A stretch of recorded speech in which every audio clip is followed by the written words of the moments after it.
Wow. All right, I guess go back. There, it yells at us Continue. now. And why did everything just become bigger? That's what she said at the picnic. Yeah. Okay. There we go.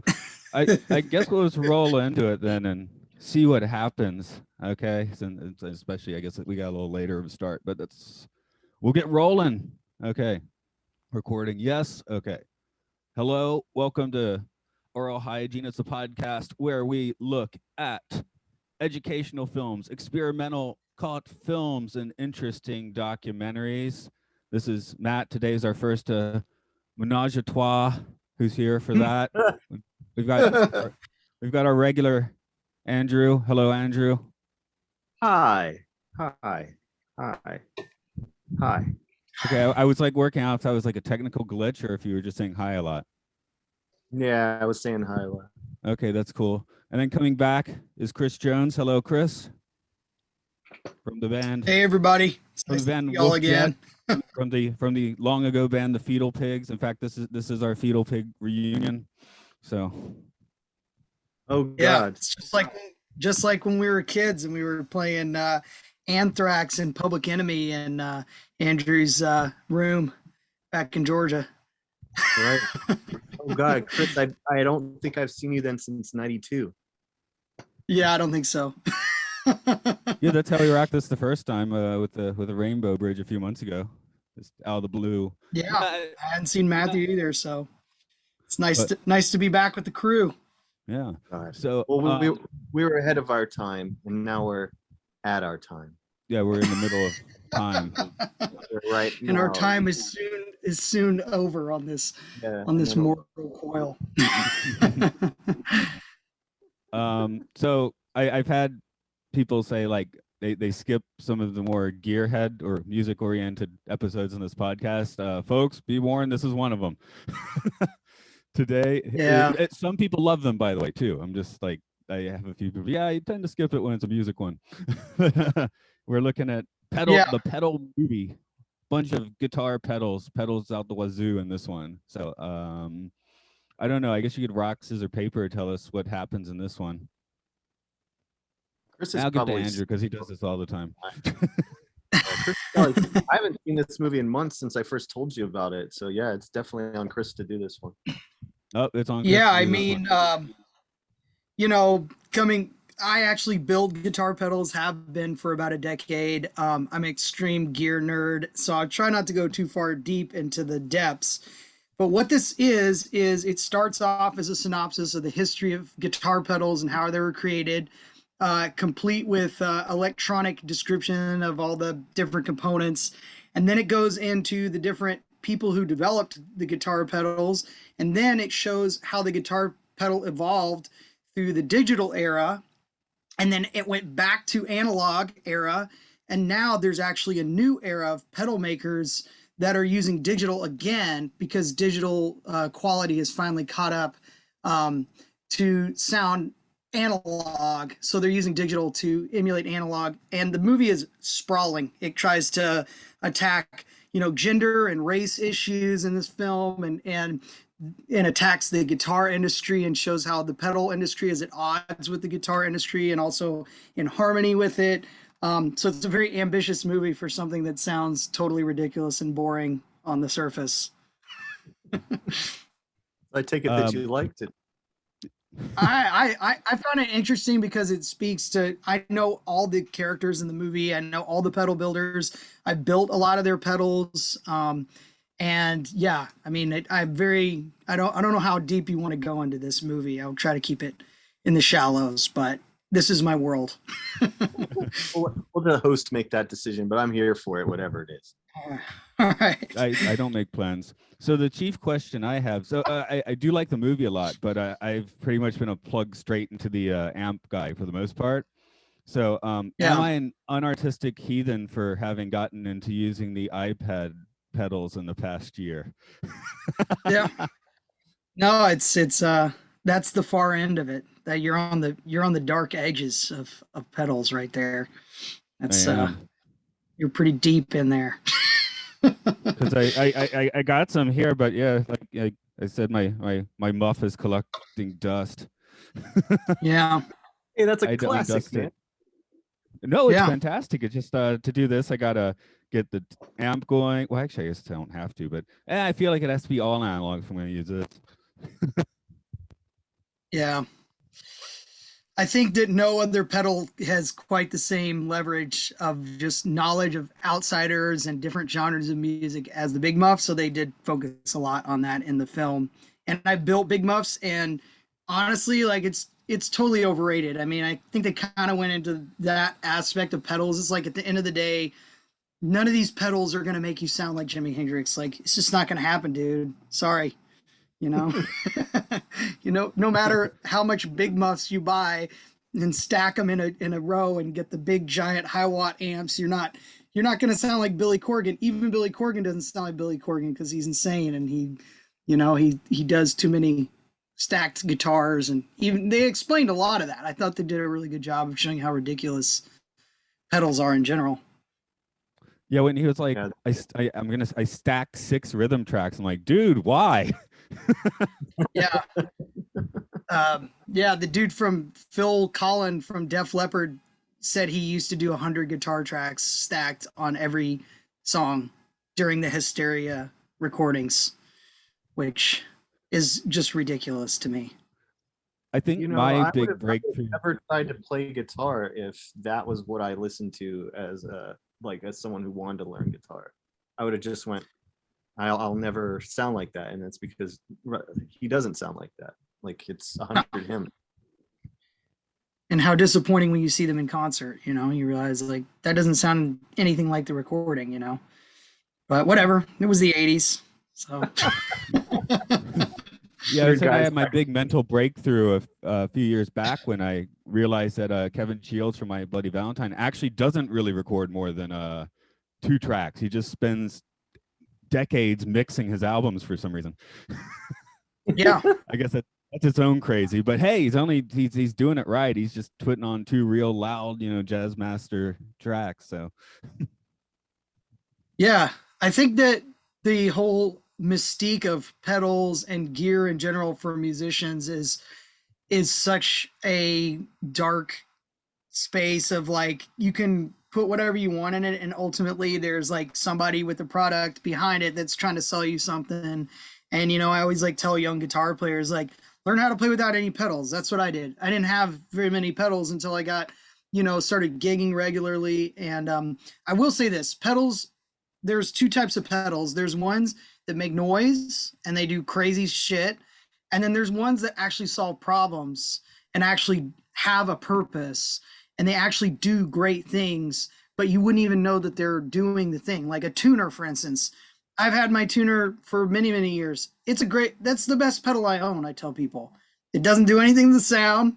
It turns on when I need it to, and it turns off, and my guitar's always in tune. So, that's like one far end of the spectrum. And then there's like that ZVEX Fuzz Factory. I don't know if you saw them talking about that thing, or that the fact that they now make pedals with like 30 buttons and knobs on them. And that's like in the other direction of just like, there's the thing I think that they didn't explain is there's a whole new generation of YouTube artists and guitar players out there that never will play a gig in their entire lives. And they may become famous and make a lot of money, but they never will perform live. And all they're doing in their room is they're putting their 20 pedals together and they're making bleeps and blops and bloops, just like synthesizers. And so there's a whole new market for that. But these people aren't real musicians in the sense that they're not studying music. They're just like making awful noises. And some people like that, noise is a whole genre of music. So I think that was something that they didn't explain why the pedals were so popular. It's because all these bedroom players are now using them instead of learning to actually play songs and gigging or whatever. Totally true. yeah, they show us that. I guess they kept using the term transparent for the pedals here, which is maybe what you're talking about, which I'm definitely not. I mean, if I hear any of these things, it's going to be in Japanese. I'm not going to catch it anyway. So, all right. Well, guitar pedals, they use words to describe things, like they say creamy or fat or like gnarly, or there's all these adjectives that they use to describe how these pedals sound, and they're just overused terminology, and it's and having built all these pedals and played all of them, they all have distinctive characteristics, but they're not really expressible in words. Like transparent is a stupid word because transparent just means it doesn't do anything, is actually what it means. I mean, By the way, we're not I don't having know. any technical issues. You're just running your voice through pedals. Yeah, exactly. For the Is listener. it doing something weird? I may have to check my internet here.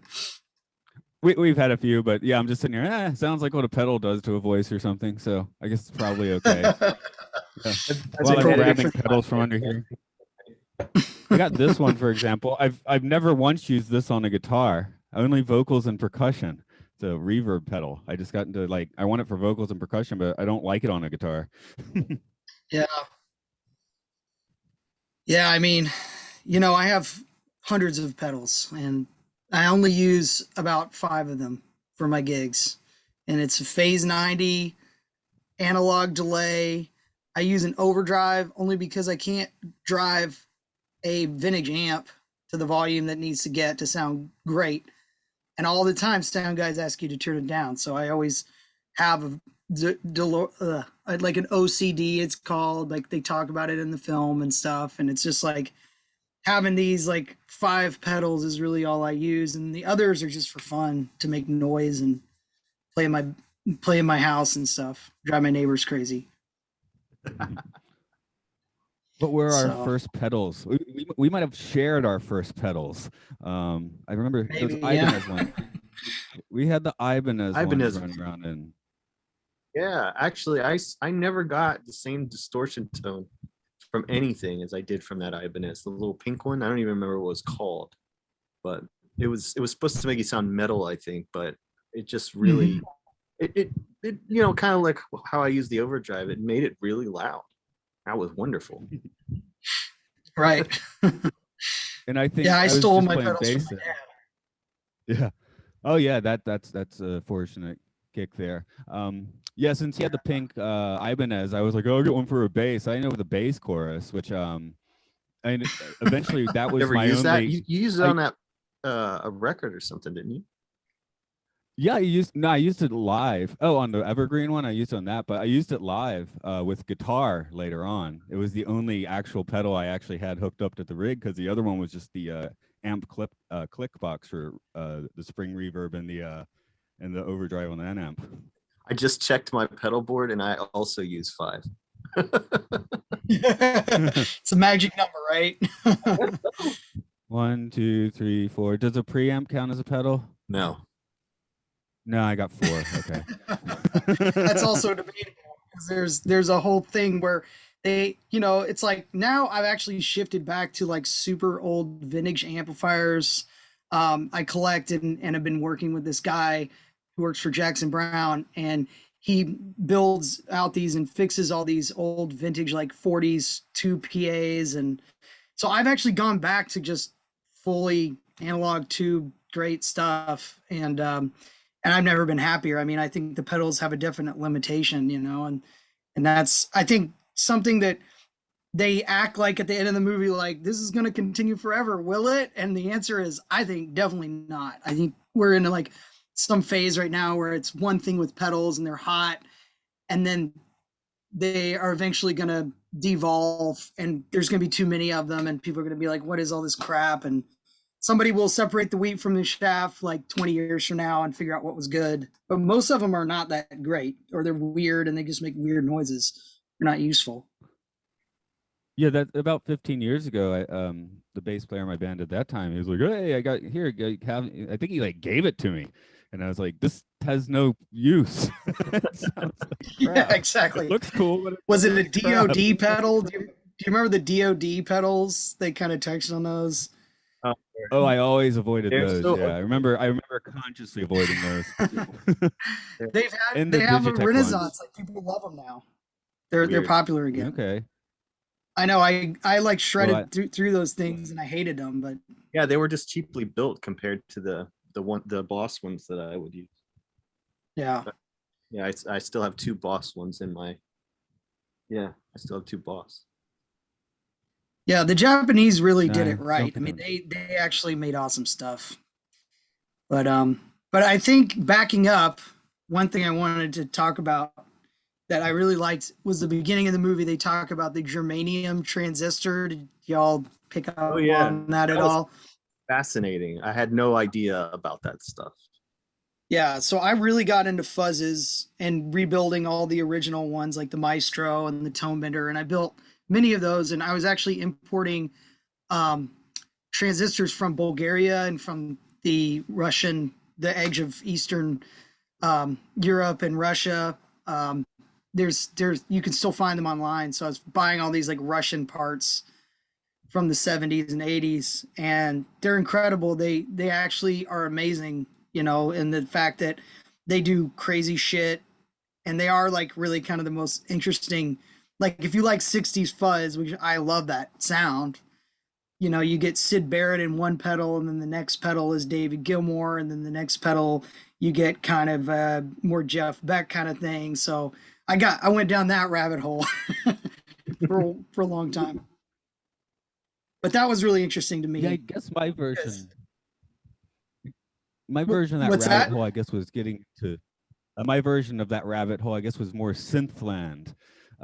Yes. So I'm just thinking the Russians also have some like pretty wild 70s synthesizers like the Poly 6 that also just make ridiculously awesome noises, but yeah, ridiculous noises.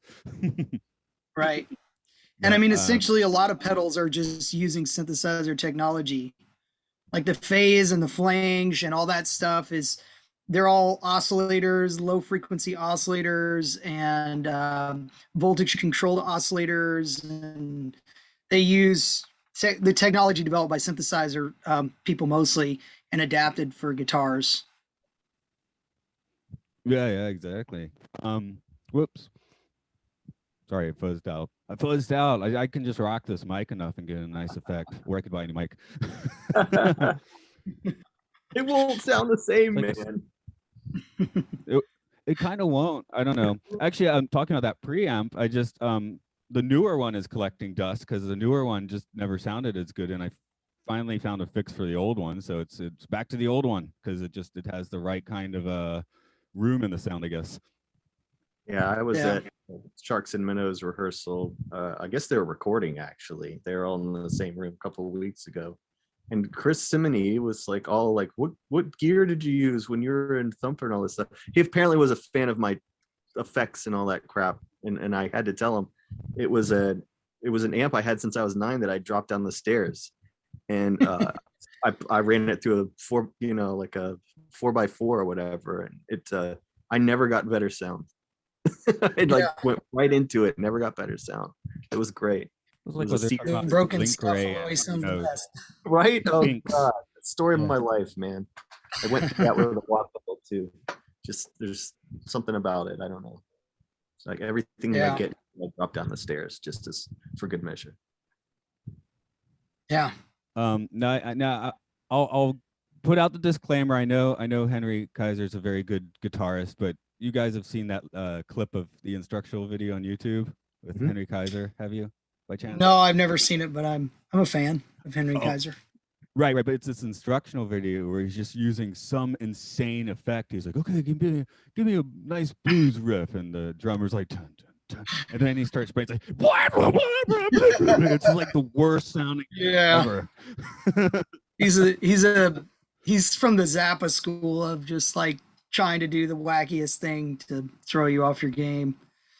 You never work. Yeah, because I've heard him playing fantastically on some albums, so I'm not going to poop on him too hard, but I will poop on his instructional video. That was just insane.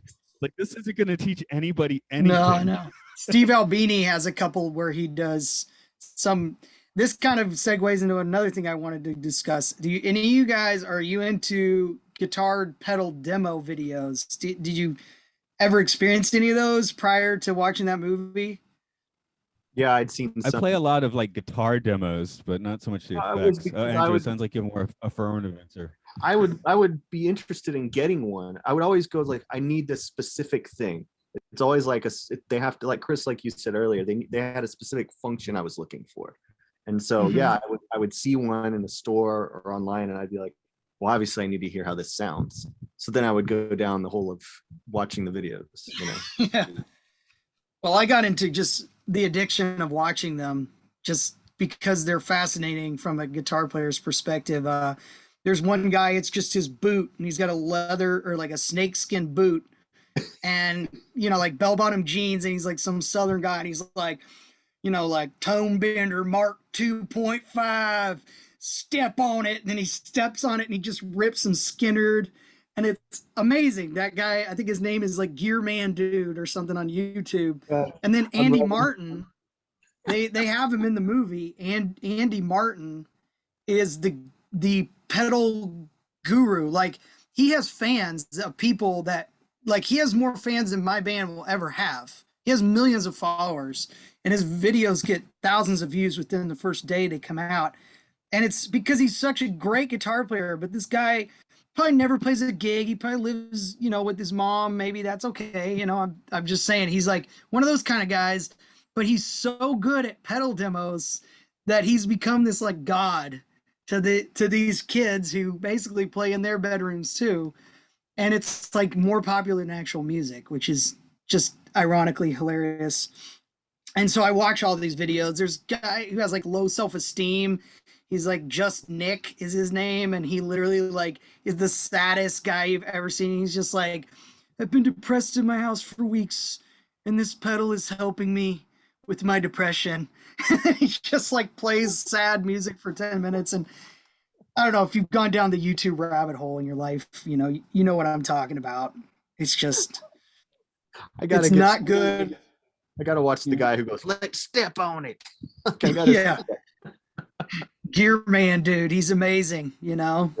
I get it. So, it's a whole genre of YouTube videos that you can just go down this rabbit hole and watch hours of these people, and there's no end to the entertainment value in it. And so I also love that part of pedals because I know how pedals sound. I'll build a pedal and then I'll watch the demo and I'll be like, oh, that guy like put it through like 6 other pedals to make it sound that cool. Like, it doesn't actually sound that good, you know? And like, they'll do ones that sound like shit and they'll just kind of like be like, yeah, this one sounds like shit. And then you like watch them like struggle with it. And it's fun to watch that too. I don't know.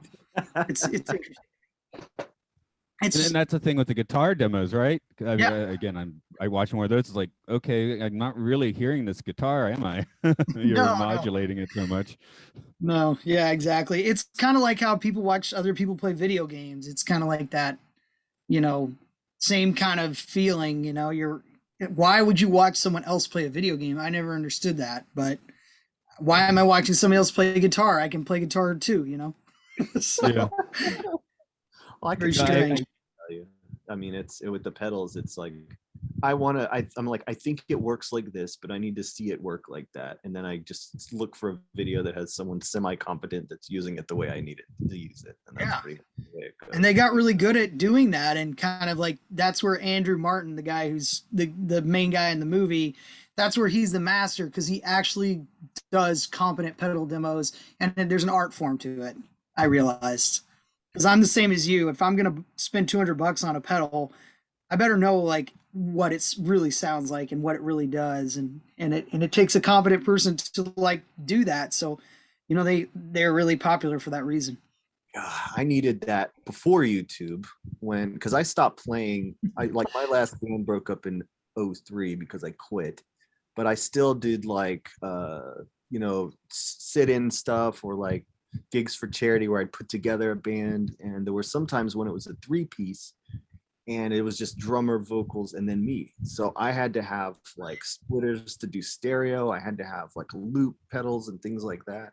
And it was just trial and error because I'm like, now it's easy. I just find the video. I'm like, okay, no, won't buy that. Okay, do need that. But back then it was just like, it was this impossible thing I was trying to do, which was be 2 people in the band, you know, because I didn't want to find a guitarist or didn't want to find a bassist. So like, I'll just do both. How do I do it? It was wasted a lot of time, but I did figure it out, and it's way easier now than it was. Yeah, the videos are very helpful. think I got most of my my screwing around with pedals about I lived in this apartment for about 3 years in a city in Japan, and just within a 10-minute walk, it was like under a train tracks was this little music store. It looked like definitely the place you'd find cool shit, and you did find cool shit there. So Yeah. what's the fat back pedal? Oh geez, what's the company's name? Way huge. Yeah, the way huge ones. I really like screwing around with those pedals. So when I saw those in the movie, I was like, Yeah. it's okay. There's ones I like. They had kind of have a I guess a glassier sound, which I like. Although in the end, I ended up buying the Maxon analog delay and not theirs. But that was also because of price. So Yeah. Yeah. Well, the prices of pedals have gone through the roof, and back in the day, you used to go to pawn shops and see them for like 10, $20. I mean, when I first started playing, the only pedals I had were the pedals that I got from my dad. I basically just stole his, and that's how I found out about him in the first place. And then I still have my wah wah pedal from I think I got it when I first moved to California in 92. And that is honestly the greatest guitar pedal, just all around. Like it does so many different things. And, wah wah pedals are amazing. I mean, I think they're just so simple, but they're so expressive. Like I can't think of a more expressive pedal besides the talk box, which is just ridiculous and annoying. But the wah wah pedal is actually something that has like so many uses, and it's so simple, and it's the cheap. Still, you can get one for $60 on the internet. Like those are still the best pedals out there. There's no pedal that really kind of does what a wah wah pedal does and the way it does it, and they're not expensive. So I think at the end of the day, if you want to get into pedals, go get yourself a wah wah pedal and start there. That's all you really need at first. doing a curb And then stop at delay Ottawa. pedals. Delay, yeah. I built Ottawas. I find them completely useless for the music that I make, and they're annoying after about 5 minutes, and it's tough because I really want to love them, especially the Mutron stuff. I don't know. They didn't go enough into Mutron. Mutron is the coolest company. They were such an amazing company, mainly because Herbie Hancock and Chick Corea and Keith Jarrett were like the first people to use their pedals, and it was like before Moog came out with all their pedals. But about the same time in like the early mid 70s. And that company, Mutron, makes the best sounding pedals. I mean, all the stuff I've used of theirs is just amazing. Even the auto filter, the auto wah or whatever, it's still the best auto wah there is, even if you hate it. Yeah, when they showed it in the movie, at first I think they just managed to get a sound I didn't like, and then but once they started showing more of the stuff, I was like, oh, okay, that's some pretty badass looking stuff there. Yeah. You kind of have to hear it how it was used on stage and in recordings and stuff, and then you kind of get it. Right. The Mutron biphase alone, that pedal is incredibly insane, and it's been used on tons of recordings, and they showed it in the movie, but it's one of the most insane pedals ever. And then there's another one called the Ludwig Phase Two or something that it's like a giant case like the size of an amplifier, and it opens up and it folds out, and it has like 2 wah wah pedals on it, and it's like got like 30 different effects built into it. I love shit like that. The more complicated and Frankenstein and weird it is, the more I'm into that stuff, because I just love like synthesizers. You look at a synthesizer and you're like, what is going on with this thing? There's like 5,000 knobs, and what does this one do? And that's what interests me. Either that or just pedals with one knob. That's kind of the other side. Yeah, I should say, like on a mini Moog, like half the knobs I know exactly what they do. Half of them Yeah. I kind of think I know what they do, and the rest of them I'm like, do these even do anything? And what does this mean? I'm not sure. So I don't touch those so much. But Yeah, synthesizers are complicated. They're very complex. but it's fun. It's like a little bit just to try to understand the concepts. And yeah, it's for fun. The stuff is so complicated that you have to be a physicist to understand it. You have to be on that level of, which I'm not. how do we all feel about talk boxes? I'm with you, man. I just never enjoyed the sound of it. Wow, thumbs down. Okay, and I did think it was funny when Peter Frampton was like, "Oh yeah," and this guy gave me his talk box. I'm like, "You don't share talk boxes, do you?" He gave me his talk box and mono. Yeah, right. Yeah, I thought the same thing too. I would never share a talk box with Joe Walsh, especially in the 70s when he was an alcoholic. You know, who knows what that guy had? Who knows how many people's saliva is in that talk box? You know, if you're Cody's cleaned it with penicillin. What was Edie Brickell doing in that late '80s song? Was she just playing her wah too quickly, or was that a talk box solo? You know, no, that was a wah. That was a wah. I just It was remember. badly played wah. I just remember yeah, Andrew, you and I just making fun of that shit on MTV's, hit countdown every dumb. week. We didn't even know what made that sound. We were just like, that sucks. Yeah, it was a few years till we heard Hendrix, I guess. So. Well, I mean, Well, like, it's interesting. it was like Chris was saying, it's the wah is the crybaby is the only pedal that's never left my box of stuff. I would throw it inside the amp if I had one that had a little, in there. That's the only one that's never left, and it's because really what it can do for tone and volume. I haven't purchased anything that's as great. It really is kind of like, while you're playing, being able to have an extra hand to do, stuff with the knobs. I mean, it's to me indispensable for that reason. I never used it for the waka waka sound. I never really. It was always for more about tone and volume.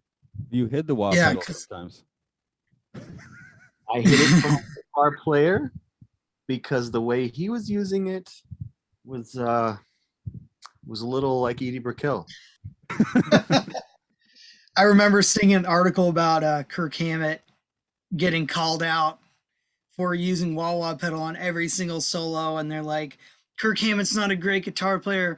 He just wah wah pedals his way through every solo, and I'm like, that's actually kind of true to some extent. Like, he totally he relied on it too much, It's like a lot of guitar players do too much with it. And then Mick Ronson is the opposite, where he would just step on it and cock it all the way so you get the most piercing nasal tone.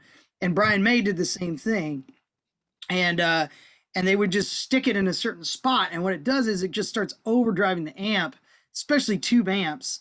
And so I'm really interested in like fuzz pedals and wah wah pedals and tonal things that work together with the amplifier. And the fuzz face is a great example of that. And the genius of all that was Jimi Hendrix, because even Clapton didn't know how to use a wah wah pedal until he met Jimi.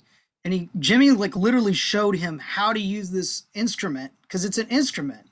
The wah wah pedal is an instrument, and the fuzz face is an instrument. If you listen to guys who know what they're doing, they roll back the tone a little bit, and then it kind of cleans up, and then they can like turn it up, and then it does crazy shit to your amp.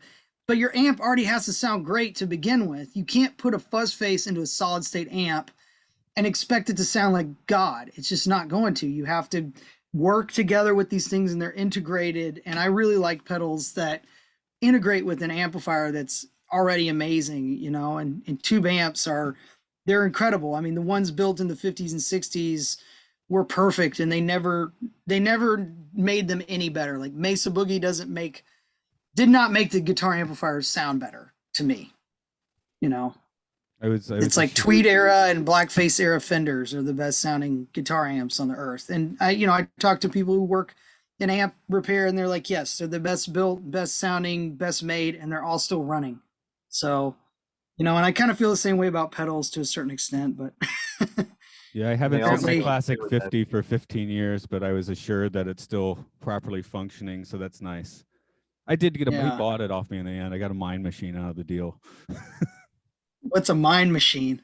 It looks like a little Walkman, right? And it's got glasses with LED lights, and then it plays binaural beats. So kind of trip out to it. Well, I don't know if that was a good trade or not. Well, it's a good trade because I couldn't get the classic 50 to Japan. Oh, okay. Yeah. Can't export things. Yeah, since I with space, I use one of those Vox night trains now because it's small and it's got tubes. Yeah, they're pretty good design. Um, yeah.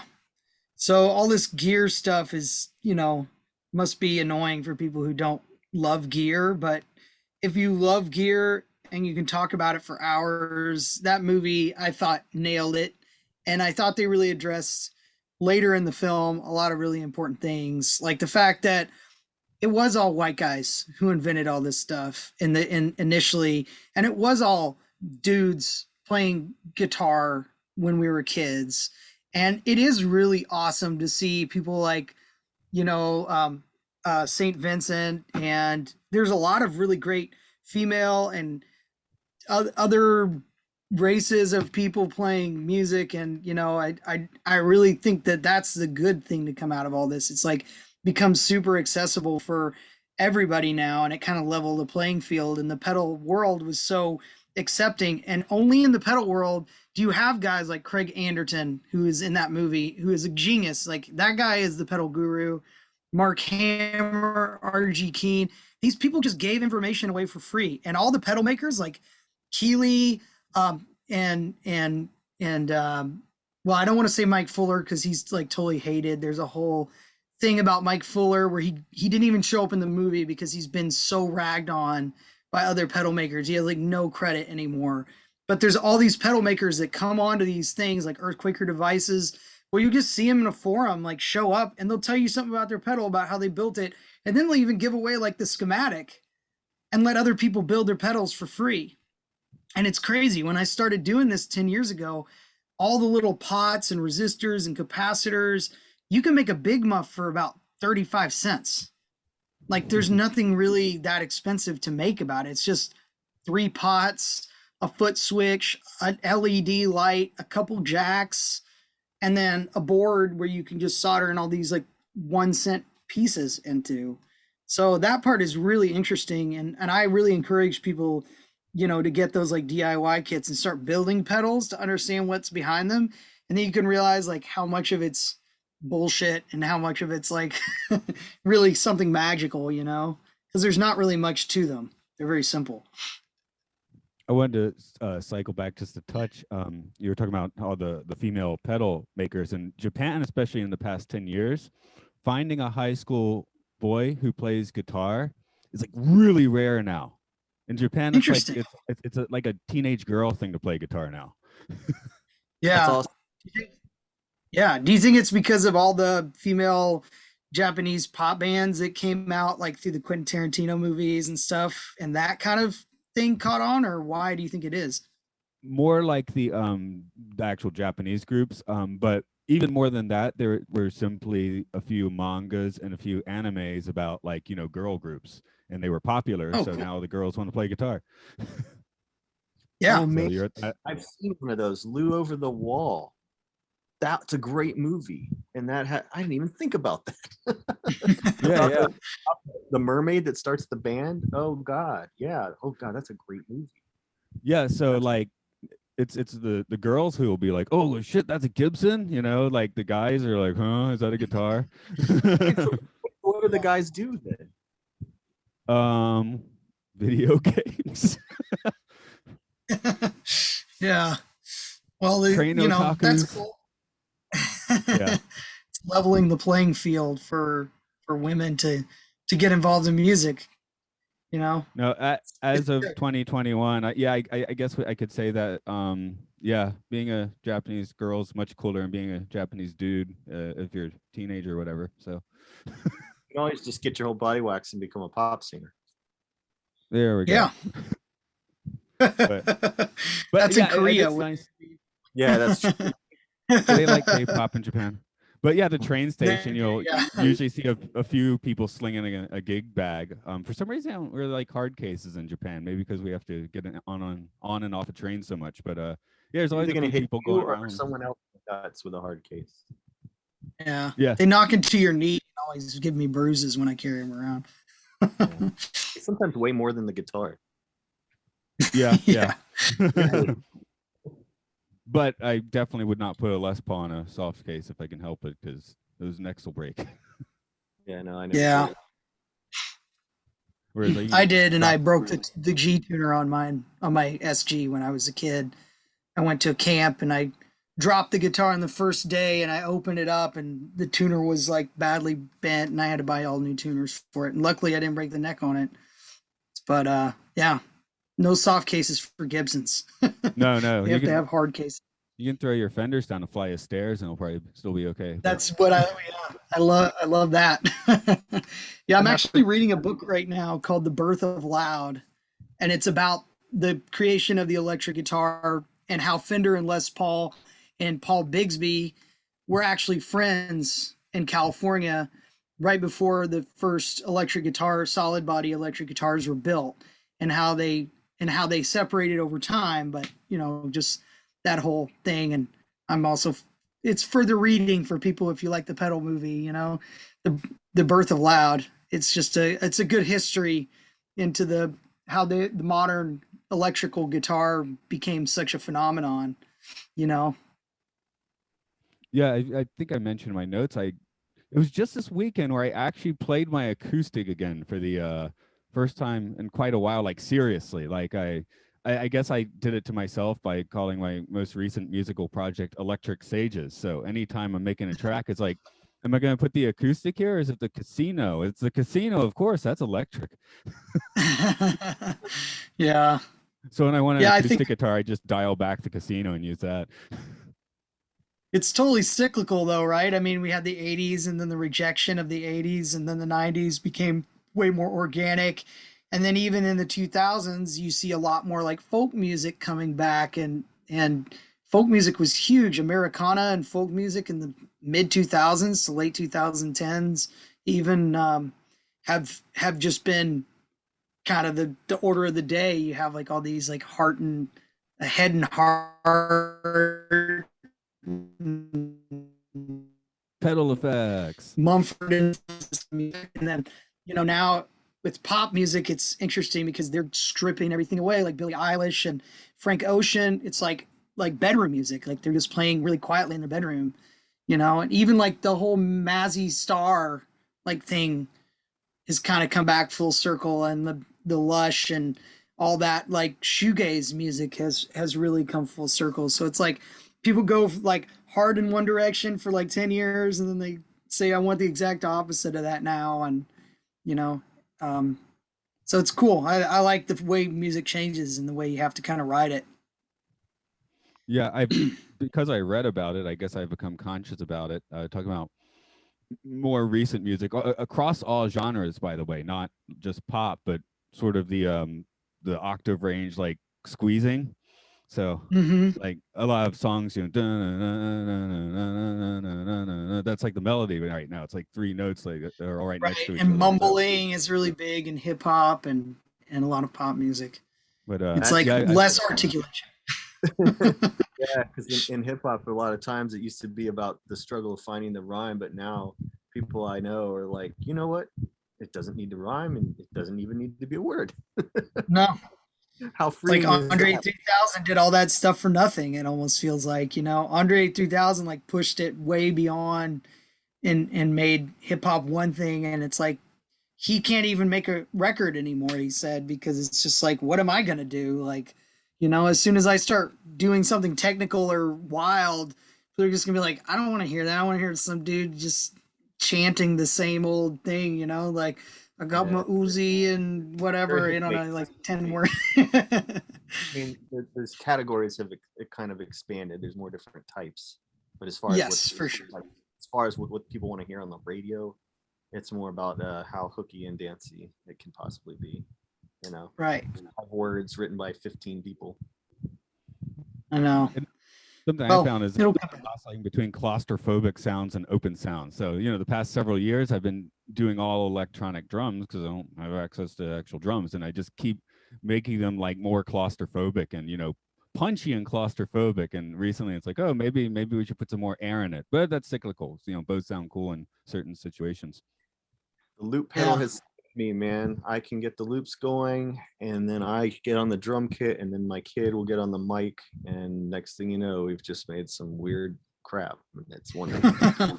Garage all over again. I feel like the loop pedal is also one of the most powerful pedals now because of what people can do with it in all genres, and it's just everything can be looped now. I mean, you can loop somebody farting into a microphone and make it sound amazing. I mean, if you're creative, it's just a creative tool, a great creative tool. And furthermore, digital has changed. The digital game is totally different. I've like started building a couple of digital pedals, and the sampling is so right on. You need such high sample rates to do active live digital transposing of analog signals. So, you still have latency, you still have some weird, like funky, cold sounds, but I will say the digital realm is kind of the future of pedals at this point. And every amplifier now has 50 effects built into it. Every mixer has 50 digital effects built into it, and they're all decent. I mean, they're not that bad. And you're using an iPad, for crying out loud. Yeah. But just to stake my claim a little bit, one of the reasons for that is because I can sit not in a rice field, but next to the rice fields and make music, right? So exactly. It adds that's the point. Yeah, that is the point. Because if I'm playing sitting here, I mean, and recording, well, obviously I'm going to use the night train, right? Right. It'd be stupid not to. This thing right here, this was bananas. You want to talk about stuff being built in? This is so it did break because line 6. But like when I was using it, yeah. But it was something I used for input for recording, and the amount of effects this came with software wise, they sounded so cool. I could see why people would just sit in their room and play this. It was nuts. Yeah. I ran across this today in an old box. I'm like, that thing was cool. What they did was they made the chips kind of like how they did Linux. It's all open source now, so you can buy a chip for like $10. You can stick it in a guitar pedal that's like this big, and I have a guitar pedal that I built, and it has 20 effects in it, and it's tiny, and it's like you used to buy those like huge multi-effects things, and they always sounded really bad. I mean, I don't know if you ever bought a Boss multi-effects or Digitech. No, they were awful. Line 6. No, I was about to say I had a Boss ME50 for a few years, and in the end, I just gave it to a dude. I didn't even sell it. I was like, "Here, you can have this. I need to get this away from you." They're awful. They're straight up awful sounding. I mean, they were all horrible modeling of analog effects, and so that's kind of changed, and I think that's just just kind of the future of where pedals are going, and they touched on it in the movie. But they're doing stuff now where, like, I don't know if you've seen Electro Harmonics has an organizer, and it's an organ emulator that does B3. They have one that does Rhodes. They have one that does Mellotron. I had the Mellotron one, and it literally is actual digital samples of B3s and these really hard to get instruments, and you play your guitar, and the tracking is like incredibly good. And it's not quite there where it's like perfect, but where they've come with it is, I mean, phenomenal. If you ever have a chance to check out some of these really advanced like digital pedals, like Strymon and stuff is making some amazing stuff. And so there is like a lot of innovation in that realm, and it just keeps getting more and more of what they're capable of doing. So it is kind of like the next frontier. If you wanted to get into something new, like check out some of those digital pedals. They're not all bad. Some of them are really interesting. If only they could repair the type of dudes that work at a guitar shop. If only they could have that technology. Those guys, I hate to say it, but always I encounter the same dude. I just need to try this out, man. Move to Japan. We got different folks in those stores. Yeah.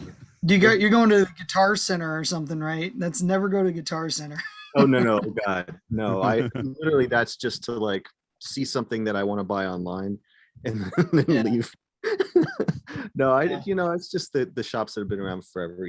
Matt, you remember like the Musician's Warehouse and the Chick Piano, stuff like that, just the guys that have worked there forever.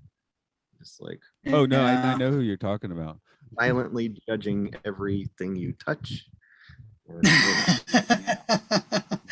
Yeah, they definitely do not make you feel welcome. It's almost like they're they're all about like making you feel like, oh, like don't look at that, don't touch that. God, how do you stay open, man? You just throw $500 on the counter when you walk in and be like, dude, I'm gonna walk out of here without this $500. Like, make me happy. But unfortunately, nobody wants to do that. I don't want to spend $500 without knowing what I'm getting into. I never play anything when I go in a guitar store. I don't know about y'all, but I don't touch anything. I just look. I mean, if there's a pedal I'm interested in, I'll ask for a guitar so I can plug into that, Yeah. But I always know what I want, and I'm like, just get it and get out, kind of thing. Yeah. That was so I intimidating. rarely do, probably because I have to rock my Japanese. Gotta rock the Japanese to interface and play the guitars. But this question's still on my mind for the past 5 minutes, so I guess I'll ask it. Hey, Andrew, did you actually loop a fart? Yeah. Okay, just yeah, because when Chris said it, the look on your face was like, I loop farts. Oh God, it's best. When you're doing vocals and stuff. I mean, not a lot has changed about me, Chris, since the last time you saw me. Honestly, I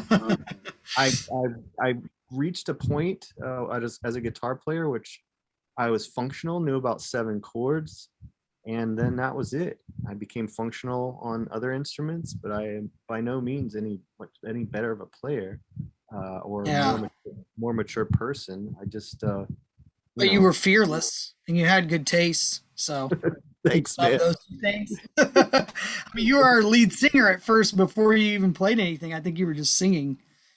And you just went out there. That was because I had long hair. I don't think Matt had actually ever. I didn't think I could sing. Yeah. No, I remember. That's one thing. He writes poems. Mm-hmm. Yeah. Those are things that should have never left the book. I mean, I was happy to do it. It was the most. Every time I was a lead singer, be it in that group or in Evergreen or whatever, yeah, that was great because you show up. You don't bring anything with you. And then all you have to do is know how to swing the microphone, do a couple tricks with the microphone, and then you're in, You step on the stage, you got long hair, they give you a mic, everybody in the place has to hear your voice. I mean, for a kid, that's ultimate stuff. So over for sure. I'll take that over any home recording or other instrument that I messed with. Yeah, the vocals were where it was at. I just at a point realized I pretty much decided by the time I was 30 I needed to quit, like all of that in public. It's nothing. It just I'm not smart enough. I'm not as smart as you because I'm still doing it, even though I don't make very much money, and there's not really any reward in it other than I get to do it. I'll show up and play for free if I think that people are going to listen to me. So they don't have a guitarist's karaoke, but I love doing karaoke. Like, my favorite is at the 40 watt, they would have, drag shows or burlesque or whatever. And so at the end of it, once the show was over, they'd be like, someone would put my name in and I'd have to go up and I'm like, just pick the song. Surprise me. Yes. I do love karaoke. Oh, it's I can't do karaoke anymore because if my family goes, for example, if my daughter's singing, I have to leave the room now. Why? She don't want to do it because she don't want to. If I'm in the room, she don't want to sing. Oh, is it because she knows you're 12? Oh, yeah, because she's 12. That's all you needed to say. Wait, who was 12 in Fetal Pigs? Somebody was 12. Were you 12? Fetal Pigs? I think. No, I was 12. I'm the same age as Matthew. So both of you we were all in the same class.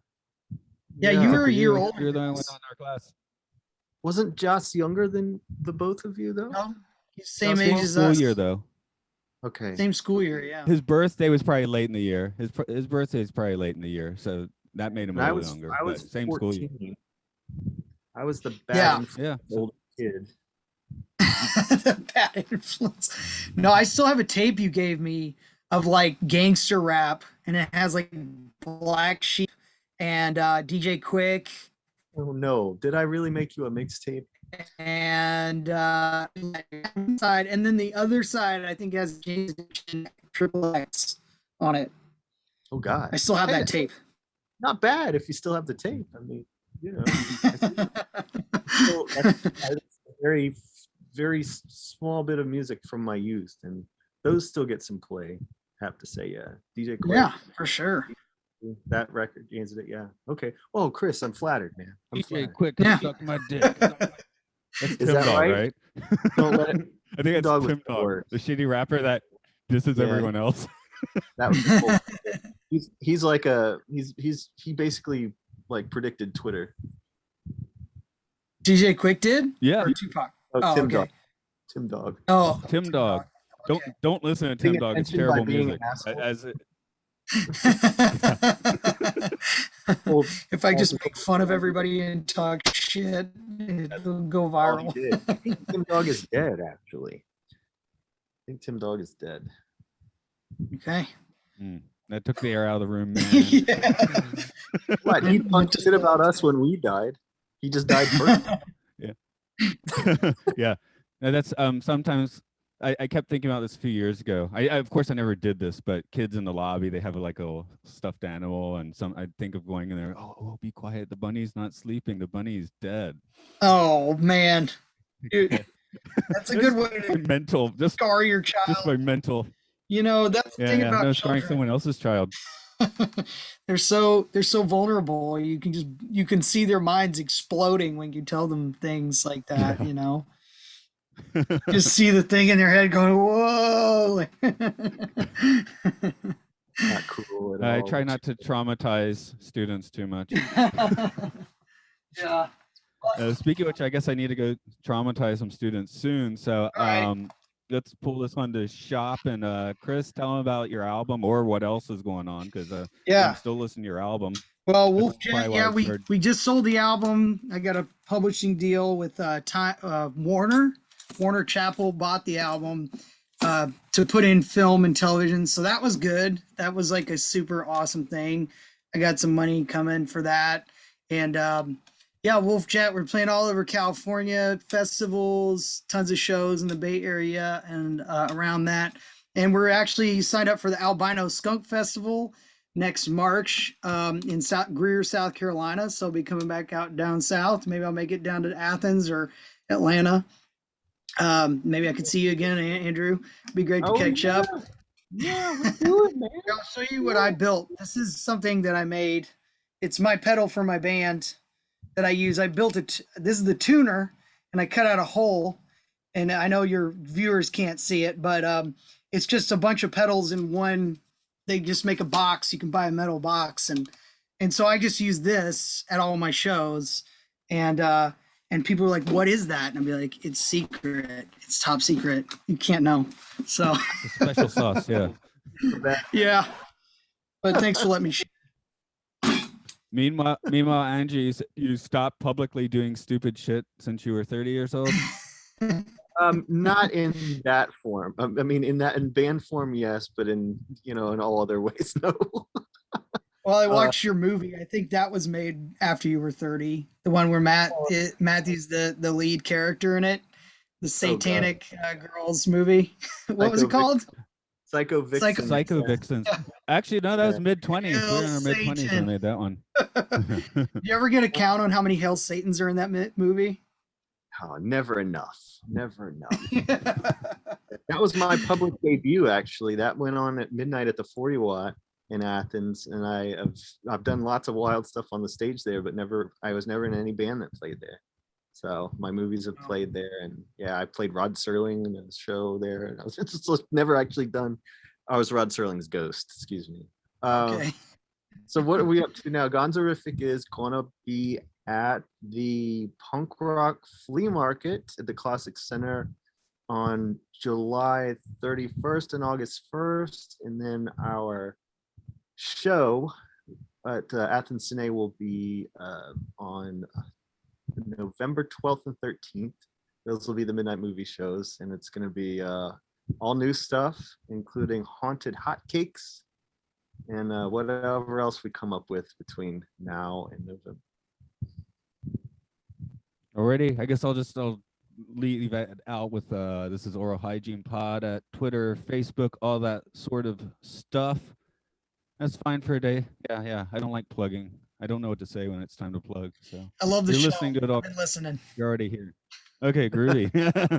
No, actually, I've started to finally see a bit of an uptick in listeners. So hi, Yeah. people that are listening. Hopefully, there'll be a few more. Please review all that sort of things, and go make some ridiculous noise on an insane pedal.